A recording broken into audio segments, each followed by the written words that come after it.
The cafe was half empty that evening, golden lights spilling across polished wood tables, soft jazz humming in the background. Sophia wiped the counter nervously for the 10th time, her hands trembling just a little. She wasn't usually shy. But when strangers watched her, when eyes lingered, she froze. The bell above the door chimed. A man stepped in, tall, early 30s, dark coat, no phone, no noise. He looked around carefully, almost cautiously. His eyes were kind, but distant, as if the world outside didn't quite reach him. Sophia's manager whispered, "Table 4. Be polite, but hurry. He looks different." Different. She didn't understand what that meant until she walked over with a menu and saw it, a small hearing aid behind his ear, and a quiet calm in his gaze that felt like silence had its own language. Sophia froze.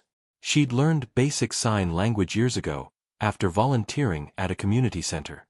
She wasn't good, just enough to say hello, thank you, sorry. But something in his eyes made her try. She smiled softly, placed a hand over her heart, and signed, "Hello." The man blinked, startled at first, then his lips curved into a smile so warm it filled the space between them. He signed back, "Hello. Thank you." Sophia laughed nervously. "I'm not very good," she admitted softly, still signing bits between words. He shook his head, replying in careful gestures. "You tried. That's beautiful." For a few moments, neither spoke. Yet everything was being said. Her heart raced. The clinking cups, the quiet music, the city noise outside, all of it faded until only that silence remained between them. Peaceful, alive. But what Sophia didn't know was that someone else was watching. From the far corner, hidden behind a newspaper and a half-drunk cup of black coffee, sat Robert Hale, the billionaire CEO of Hale Industries. To everyone else, he looked like another businessman avoiding attention. But his gaze hadn't left Sophia since she'd signed that single word. He wasn't watching her out of attraction. Not yet. He was watching because, for the first time in months, he'd seen something he thought no longer existed: kindness without an audience. He could read lips. He understood silence better than anyone. And what he saw in Sophia's hesitant smile was the same quiet courage he once had, before success had buried it. The deaf guest, Michael, continued signing with Sophia, both laughing awkwardly as they tried to understand each other's gestures. A cup spilled. She panicked. He helped.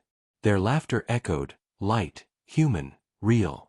And behind them, Robert watched with a growing ache in his chest. Something about this small act, a waitress signing, "Hello," felt like the beginning of a story he didn't know he needed to see. He leaned back, exhaled, and whispered under his breath, "Maybe the world isn't as loud as I thought." A faint smile touched his lips, the first in weeks. And yet, in that same quiet moment, a strange thought crept into his mind. Who is she? And why does her silence feel louder than everything I own? What Robert saw that night would soon change not just her life, but his entire empire. Have you ever done something small, a simple gesture, that unexpectedly changed someone's life forever? The next morning, the cafe smelled of roasted beans and rain. Outside, puddles mirrored a cloudy sky. Inside, Sophia wiped tables while humming softly, unaware that yesterday's quiet encounter had already begun to ripple far beyond her small world. At the far end of the cafe, a new customer sat at the same corner table.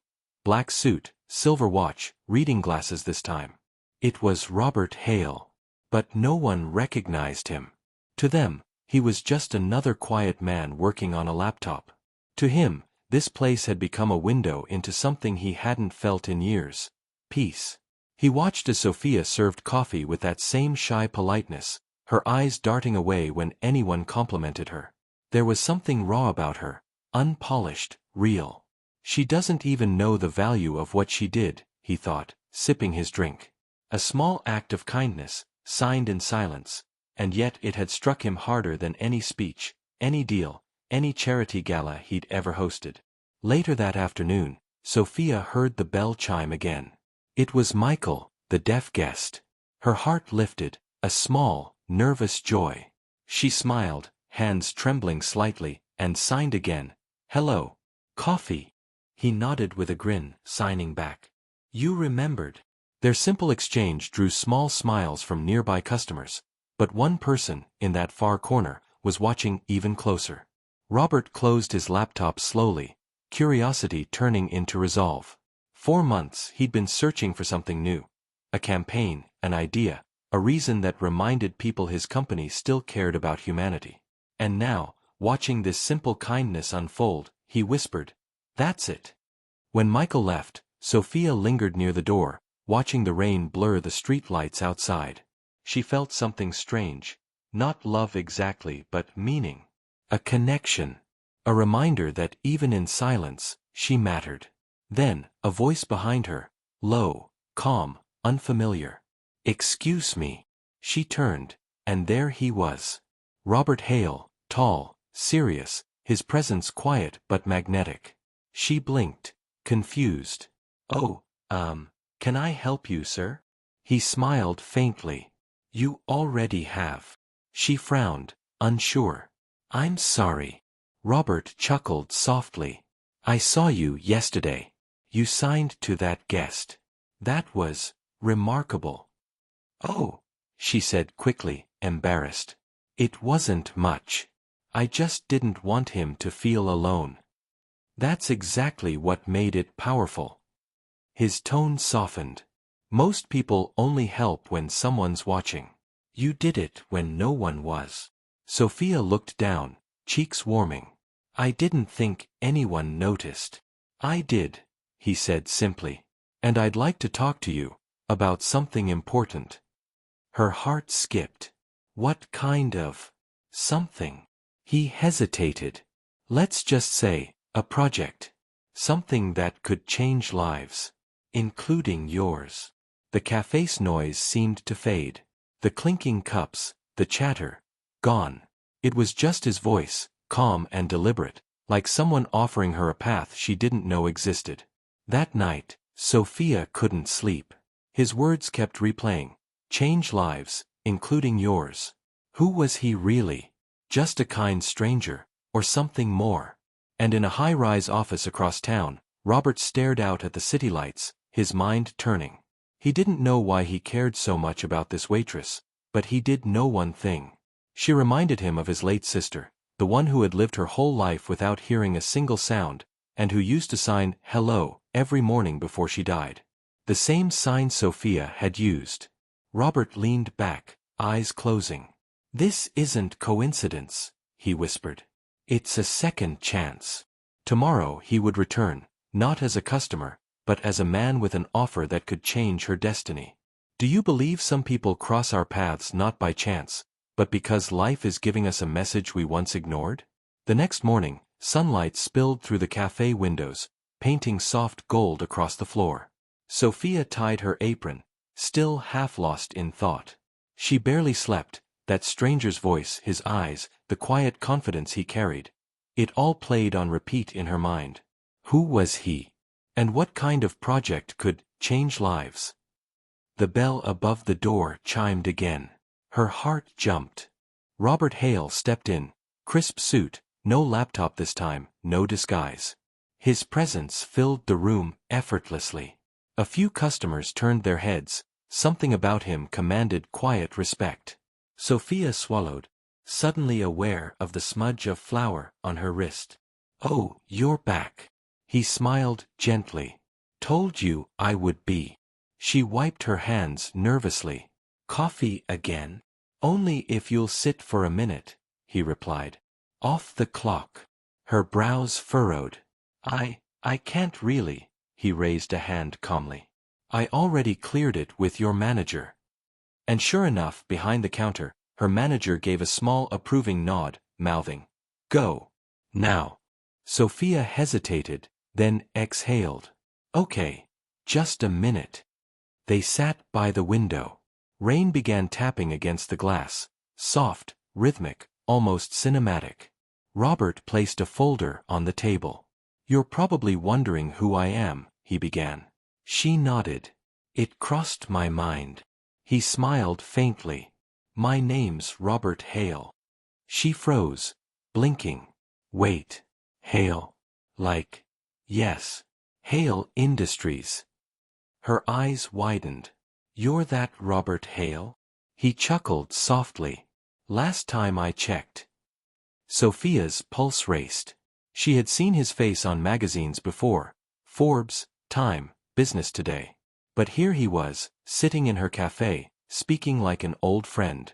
I saw something in you, he said quietly. Something real. You didn't perform for attention.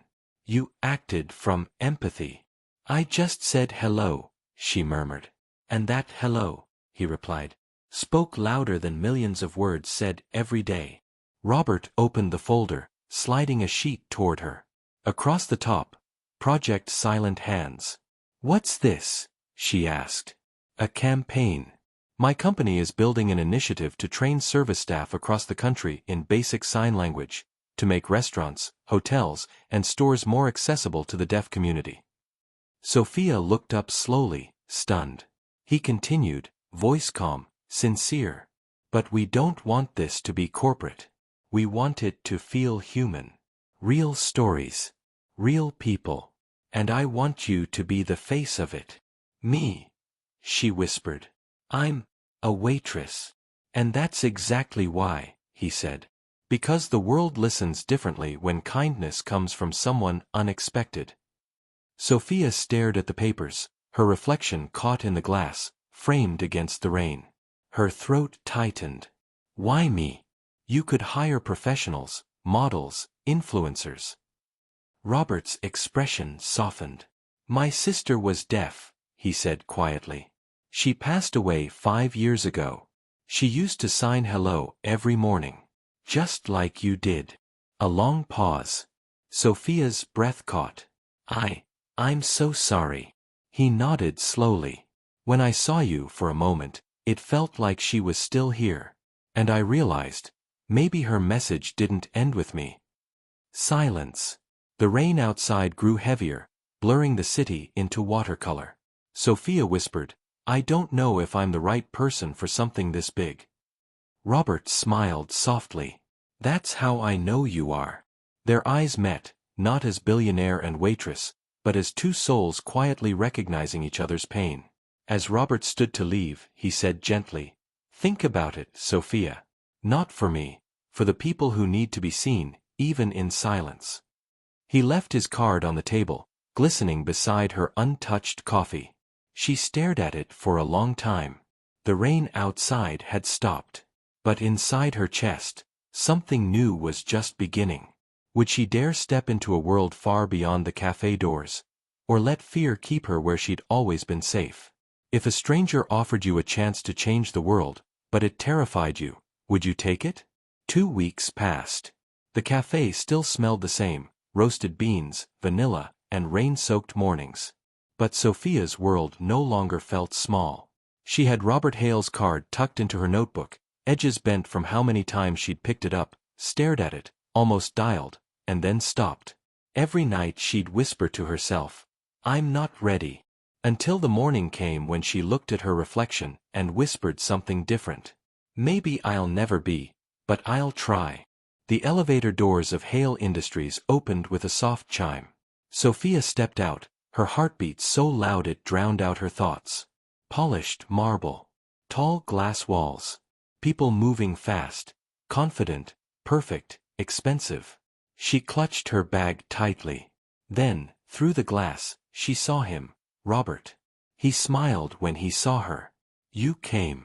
I did, she managed. Please tell me I'm not dreaming. Not unless we both are, he said warmly. He led her through the open concept office, explaining his vision, showing her early drafts of Project Silent Hands. Posters with the words, every voice matters, even the silent ones. Videos of staff learning to sign simple greetings. Sophia watched, eyes wide. This is incredible. You inspired it, Robert said quietly.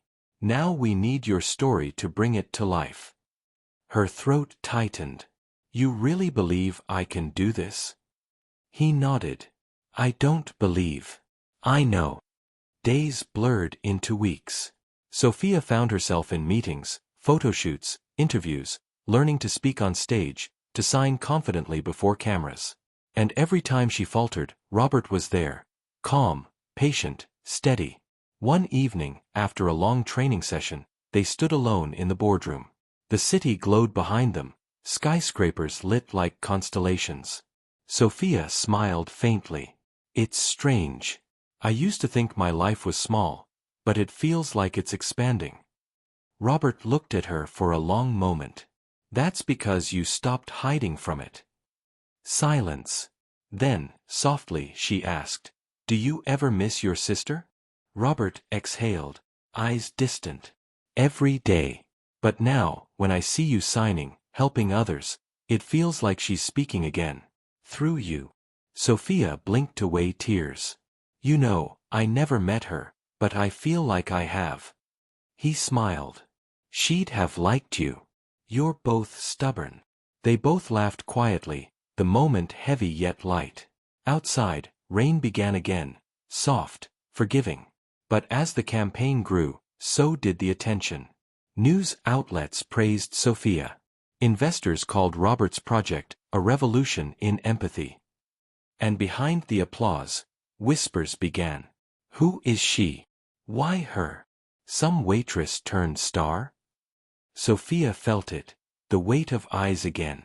But this time, she didn't shrink. She stood taller. Still, in the quiet of her apartment, doubt crept in. Maybe they're right. Maybe I'm not enough. Her phone buzzed. A message from Robert. Tomorrow's your first public event. Don't forget why you started. See you at 9. She stared at the screen, took a deep breath, and whispered to herself, I won't let fear speak louder than silence. Tomorrow, she would stand before hundreds, unaware that one sentence would change everything. Have you ever faced a moment that terrified you, but deep down, you knew you couldn't walk away? The auditorium buzzed with anticipation. Cameras flashed. Reporters whispered. Sophia stood backstage, palms sweating, heart pounding. She peeked at the crowd, hundreds of faces. Some smiling. Some skeptical. And in the front row, Robert, calm and proud. A woman from the team whispered, You're up in 30 seconds. Sophia closed her eyes. You can do this. You're not that shy waitress anymore. The lights hit her face. Applause echoed as she stepped to the podium, hands trembling. She looked out, not at the crowd, but at Robert. He nodded once. She began to sign, slowly, clearly. Then she spoke. When I first met a deaf guest, I didn't know if I'd embarrass myself. But I said hello anyway. A smile spread across her face. That one word taught me something, that silence isn't empty. It's full of meaning, if we just take time to listen. The room grew silent. Her voice softened. I used to think I was invisible, that no one saw me. But sometimes, someone is watching, quietly believing in you before you believe in yourself. She glanced toward Robert. Their eyes met, and in that gaze, the entire journey flashed like film. The cafe, the coffee, the rain, the first sign. And to that person, she added softly, thank you, for reminding me that even the smallest kindness can echo louder than words. The audience rose in applause. Robert didn't move for a moment. His eyes glistened, proud, emotional, remembering his sister's hands signing hello once more. When Sophia stepped off stage, he was waiting. You did it, he said. No, she smiled through tears. We did. He reached out, not to shake her hand, but to sign something. Slowly, clearly. Proud of you. Sophia smiled, replying with trembling fingers, thank you. And as cameras flashed, the world watched not a billionaire or a waitress, but two souls speaking the same language without sound. That night, the video went viral. Millions watched, cried, shared. And somewhere in the comments, one person wrote, I'm deaf. No one ever signed to me before. Tomorrow, I'll teach my co-workers how. Sophia saw it, and smiled. That was all she ever wanted. Not fame. Not money. Just connection. Robert stood at his window that same night, city lights glowing beneath him. For once, Silence didn't feel lonely. It felt alive. He whispered, "You were right, sis. One hello can change everything." Do you think kindness, even something as small as a single hello, can truly ripple across the world and change lives?